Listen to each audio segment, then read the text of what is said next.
ஒரு கம்பெனியில் வந்து கெமிக்கல் இன்ஜினியராக வேலை பார்த்துட்டு இருந்தேன். நான் வந்து ரொம்ப முக்கியமான ஒரு விஷயம் வந்து சொல்ல போகிறேன். தயவு செஞ்சு இதை ஒரு 5 நிமிஷம் காது கொடுத்து கேளுங்க. கேட்டுட்டு எல்லாருக்கும் ஃபார்வர்ட் பண்ணுங்க. தயவு செஞ்சு இதை இக்னோர் பண்ணிடாதீங்க. நான் வந்து ஒரு அடிப்படையில் ஒரு விவசாய குடும்பத்தை சேர்ந்தவன். எங்கள் குடும்பத்தில் நான் தான் முதல் பட்டதாரி. அதை நினச்சி நான் ரொம்ப பெருமைப்பட்டிருக்கேன். ஆனால் இன்னைக்கு நான் பார்க்குற வேலையை நினச்சி நான் வந்து ரொம்ப வேதனைப்படுறேன் இந்த படிப்பை நினச்சி. என்ன விஷயம்னு பார்த்தீங்கன்னா, நம்ம சாப்பிட்ற சாப்பாடு பண்டங்கள் எல்லாமே வந்து இன்னைக்கு ரொம்ப கெமிக்கல் மயமாக இருக்குது. 2-3 நாளைக்கு முன்னாடி நான் வந்து ஃபேஸ்புக்கில் வந்து ஒரு பதிவு பார்த்தேன். அதில் வந்து போட்டிருந்தாங்க, இந்த மாதிரி சாக்லேட்டுக்கும் ஐஸ்கிரீமுக்கும் அடிமையான கடைசி தலைமுறை நம்ம தலைமுறையாக இருக்கட்டும் அப்படின்னு போட்டிருந்தாங்க. அதை படிச்சுட்டு நான் நினச்சேன், என்னடா ஐஸ்கிரீமும் சாக்லேட்டும் வந்து குழந்தைங்களுக்கு வந்து ரொம்ப பிடிச்ச விஷயம், இது கூட சாப்பிடலன்னா எப்படி, எல்லாத்துலேயும் குத்தம் குறை கண்டுபிடிக்கிற மாதிரி இருக்கு அப்படின்னு நினச்சேன். அப்புறம் அதை பற்றி ஒரு கெமிக்கல் இன்ஜினியராக அதை பற்றி படிக்கிறதுக்காக வேண்டி முயற்சி பண்ணேன். நான் வேலை செய்கிற கம்பெனிலேயும் வந்து சில தப்புகள்லாம் நடக்குது. அது என்னன்னு நான் சொல்கிறேன். முதல்ல வந்து இந்த குழந்தைங்க வந்து மிட்டாயை ரொம்ப விரும்பி சாப்பிட்றாங்க. இந்த ₹1, ₹2 சாக்லேட் ஐட்டம், அப்புறம் இந்த டைரி மில்க், அப்புறம் இந்த நிறைய சாக்லேட் ஐட்டம்லாம் சாப்பிட்றாங்க. அப்புறம் இந்த ஜூஸ், நிறைய இந்த பாட்டில் அடைச்சி வர்ற juice, mango juice, Coca Cola, இந்த மாதிரி ட்ரிங்க்ஸ், கோலா, இந்த மாதிரி பானங்கள்லாம் குடிக்கிறாங்க. அது எல்லாமே வந்து ஒன்று கூட ஒரிஜினல் இல்லைங்க. எல்லாமே வந்து ரொம்ப மோசமான கெமிக்கல்களால் செய்யப்படுது. இது வந்து நீங்கள் நிறைய ஃபார்வர்ட் மெசேஜை கேட்டிருப்பீங்க. இருந்தாலும் கொஞ்சம் பொறுமையாக கேளுங்க. முதல்ல வந்து இந்த மிட்டாய்கள் ₹1, ₹2 மிட்டாயெல்லாம் வந்து இந்த ஸ்ட்ராபெர்ரி, மேங்கோ இந்த மாதிரி ஃப்ளேவர் வருதுங்க. அது எதுவுமே வந்து உண்மையாலே மாம்பழமோ இல்லை ஸ்ட்ராபெரி பழமோ போட்டால் வந்து அந்த மிட்டாய் வந்து ஒரு ₹10, ₹12 விலைக்கு விற்கணும். ஏன்னா ஸ்ட்ராபெரியோடைய விலை அந்த மாதிரி.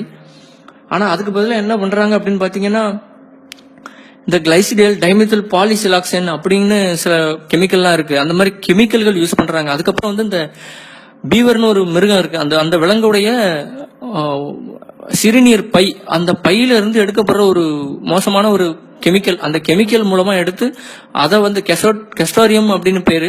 அது வந்து நம்மளோட பர்ஃபியூம்ல இருந்து நம்மளுடைய சாப்பாடு இந்த மிட்டாயில எல்லாம் சேர்க்கறாங்க. ரொம்ப மோசமான ஒரு விஷயம் அது. அதுக்கப்புறம் ரெண்டாவது வந்து பாத்தீங்கன்னா, இந்த நீங்க இந்த இப்போ வந்து இந்த நிறைய ஃப்ரைடு சிக்கன் அப்படின்னு நிறைய கடை வந்திருக்கு. அந்த சிக்கன் கடையில வந்து பாத்தீங்கன்னா, இந்த நக்கெட்ஸ், சிக்கன் நக்கெட் அப்படின்னு சொல்றாங்க, சின்ன சின்ன சிக்கன் பீஸ். அதுல வந்து பாத்தீங்கன்னா ரொம்ப மோசமான ஒரு கெமிக்கல், டெர்ஷியரி புட்டைல் ஹைட்ரோகுயினோன், TBHQ அப்படின்னு சொல்லுவாங்க. நீங்க கூகுள்ல பாத்தீங்கன்னா தெரியும், பூட்டேன் அப்படின்னு சொல்லுவாங்க. அந்த கெமிக்கலை வந்து அது வந்து உபயோகிச்சு அதை இது பண்றாங்க. ஏன்னா அது வந்து பெட்ரோலியம்ல இருந்து கொண்டு வர ஒரு கெமிக்கல். அதுக்கப்புறம் வந்து பாத்தீங்கன்னா, நம்ம சாப்பிட்ற இந்த ஐஸ்கிரீம், முக்கியமான விஷயம் நான் சொல்லணும்னு நினைச்சது இதுதான். ஏன்னா ஐஸ்கிரீம் வந்து குழந்தைங்களோட ரொம்ப ஃபேவரட்டான ஒரு உணவா இருக்கு. நிறைய குழந்தைங்க ஐஸ்கிரீம் சாப்பிட்றாங்க. ஐஸ்கிரீமுக்கு அடிமையா இருக்கவங்க நிறைய பேர் இருக்காங்க. ஆனா அந்த ஐஸ்கிரீம் வந்து என்னைக்காவது யோசிச்சிருக்கீங்க, அது வந்து ஏன் கெட்டி ஆகாம, இப்ப நீங்க வீட்டுல வந்து பால் எல்லாம் சேர்த்து ஃப்ரிட்ஜுக்குள்ள வச்சீங்க அப்படின்னா வந்து அது வந்து கட்டி ஆயிரும், ஒரு கல்லு மாதிரி ஆயிரும். அதான் வந்து ஃப்ரீசிங் அப்படிங்கறதுடைய வேலை. ஆனா அந்த ஐஸ்கிரீம் வந்து எப்பவும் என்னதான் -டிகிரில இருந்தாலும் அது வந்து மாவா வருது. அது ஏன்னு யாராவது யோசிச்சிருக்கோமா? அதுக்கு காரணம் வந்து அதுல சேர்க்கப்படுற ப்ரொபிலின் கிளைகால் அப்படிங்கிற ஒரு கெமிக்கல். அந்த கெமிக்கல் எதுல இருக்குன்னு பாத்தீங்கன்னா, அதோட இன்னொரு ஃபார்ம் வந்து எத்திலின் கிளைகால் அப்படின்னு பேரு. அது வந்து இந்த கார்ல இருக்க ரேடியேட்டர்ல யூஸ் பண்ணுவாங்க. எதுக்கு அப்படின்னா, உறைஞ்சு போயிடக்கூடாது தண்ணி அப்படிங்கறதுக்காக யூஸ் பண்ணுவாங்க. அதே கெமிக்கலை வந்து 1%, 100 கிராமுக்கு 1 கிராம்ங்கிற விதம் ஐஸ்கிரீம்ல கலக்குறாங்க. அப்படி கலக்குறதுனாலதான் வந்து ஐஸ்கிரீம் வந்து மாவா இருக்கு. எப்பவுமே ஐஸ்கிரீம் வந்து நமக்கான உணவு கிடையாது. தயவு செஞ்சு உங்க குழந்தைகளுக்கு வந்து இந்த ஐஸ்கிரீம்ங்கிறது வாங்கி கொடுக்காதீங்க.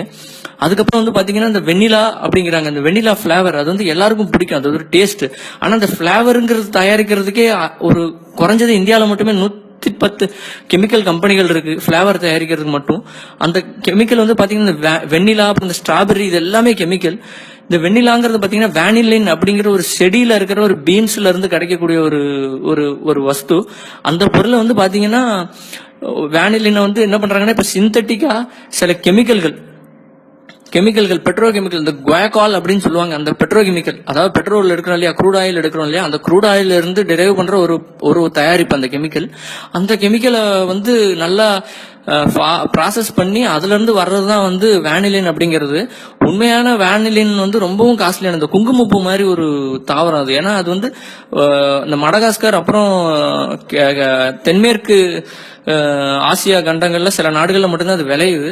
அந்த வெனிலின் வச்சு நம்ம வெண்ணிலா தயாரிச்சோம் அப்படின்னா வந்து பாத்தீங்கன்னா, அது வந்து கிட்டத்தட்ட ஒரு கிலோ வந்து ₹10,000 இருந்து ₹16,000 விலை வரைக்கும் உண்டு.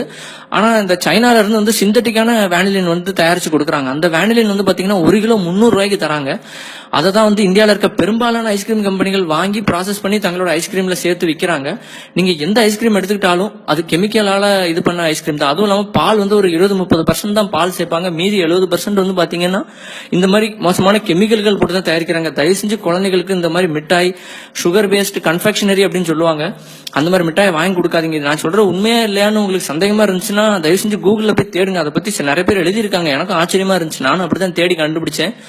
ஒரு கெமிக்கல் இன்ஜினியரா சொல்றேன், தயவு செஞ்சு கெமிக்கலை கொடுக்காதீங்க குழந்தைகளுக்கு. மிட்டாய் வந்து நம்ம ஊர் மிட்டாய், கடலை மிட்டாய், எள்ளு மிட்டாய் எல்லாம் எவ்வளவு நல்லது. நம்மெல்லாம் ஒன்றும் நம்ம முன்னோர்கள் வந்து இழிச்சவாங்க இல்ல, நம்மளால கண்டுபிடிக்க முடியாத விஷயம் இல்ல.